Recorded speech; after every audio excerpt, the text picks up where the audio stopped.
Hey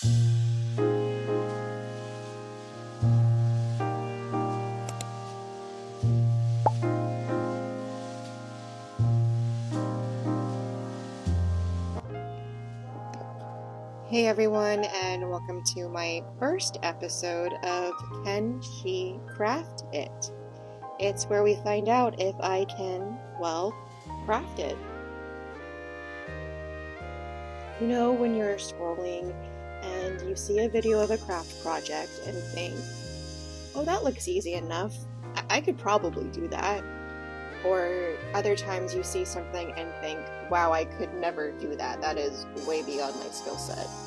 Well, I thought instead of sitting there and continuing to doom scroll, maybe it's time I find out for myself. And who knows, maybe we'll learn a thing or two along the way.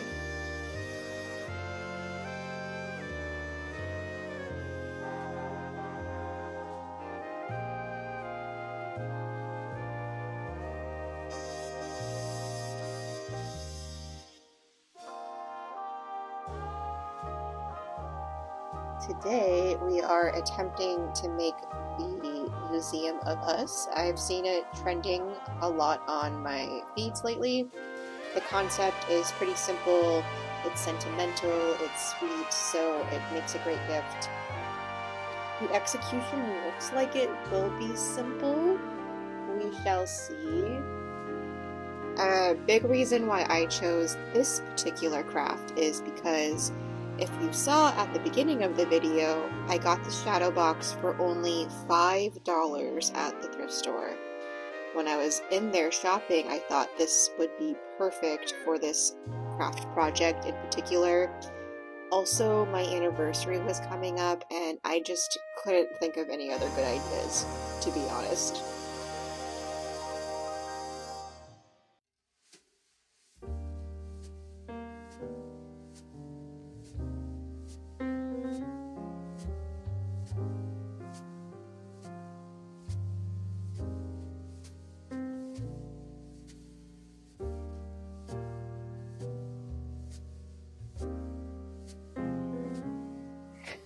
I could not for the life of me decide which one was better, the blue or the red background.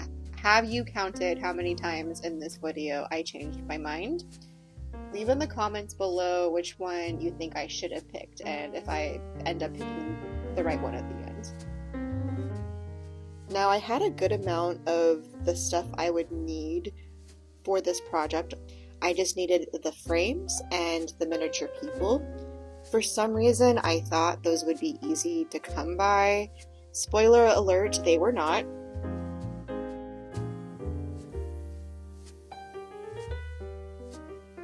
Bought these molds for the picture frame at first.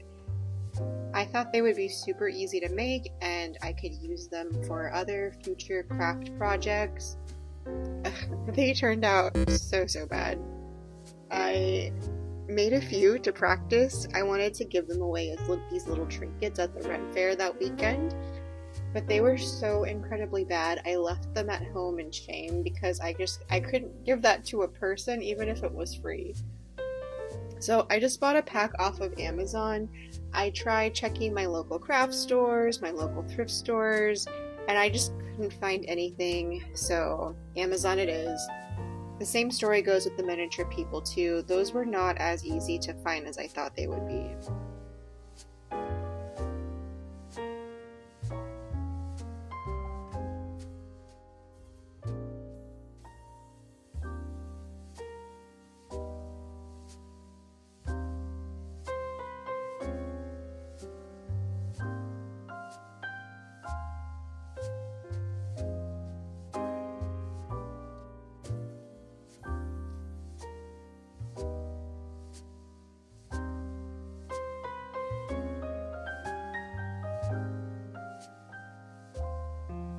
This is our 3rd anniversary, 5 years together. I'm not gonna lie, it made me emotional. I have photos from our favorite trips, our wedding, our first time at Disneyland. One of these pictures was the moment I knew I wanted to marry him, and we haven't even said I love you to each other yet, but I could just feel in that moment, you know?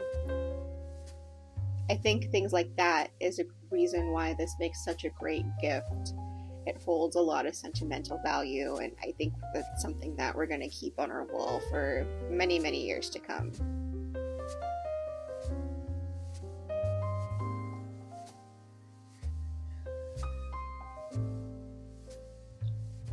If you do plan on doing this craft, don't do what I'm about to do, and make sure you keep something behind the frame at all times.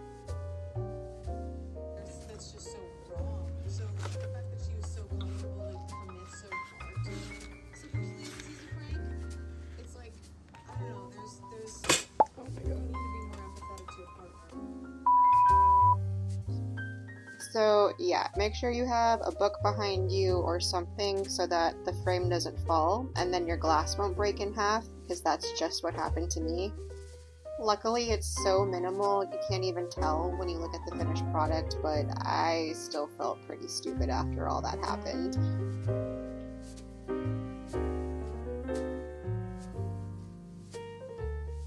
Also, upon examining these Amazon miniatures, oh boy, I can see now why they're probably a lot harder to come by. These were pretty poor quality, as you can tell from right here.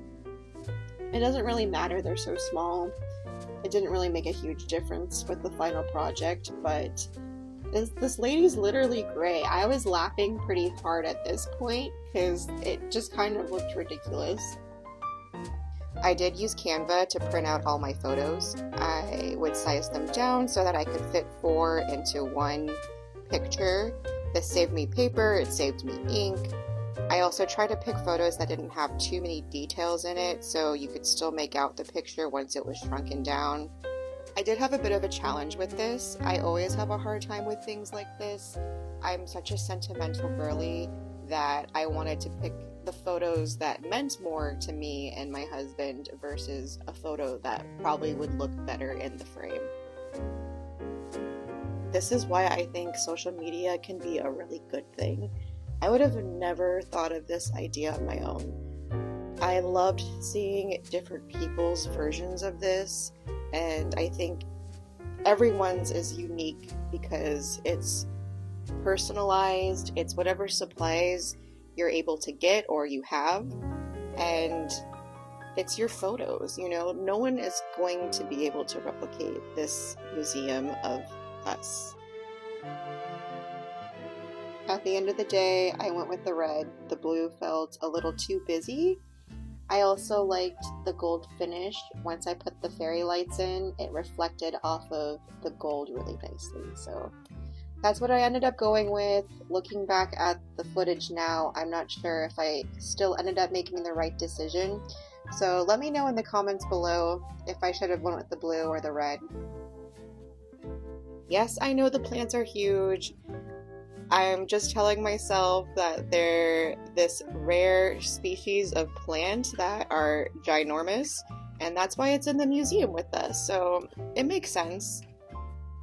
I did have lots of fun though, picking out my couples and families, like who's going to our museum, what are they up to, what's their backstory.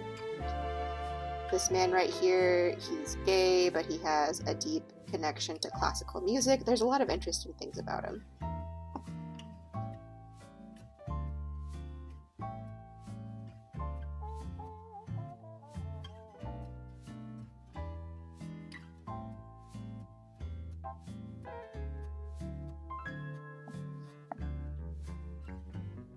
To finish this off, I just wrote a little note in the back. It's one of my favorite quotes about love and art, and yeah, I'm really happy with how this turned out, and I think it might be one of my favorite things I've ever done. Other than that, thank you so much for watching, and I'll see you next time. I hope you have a lovely day. Bye!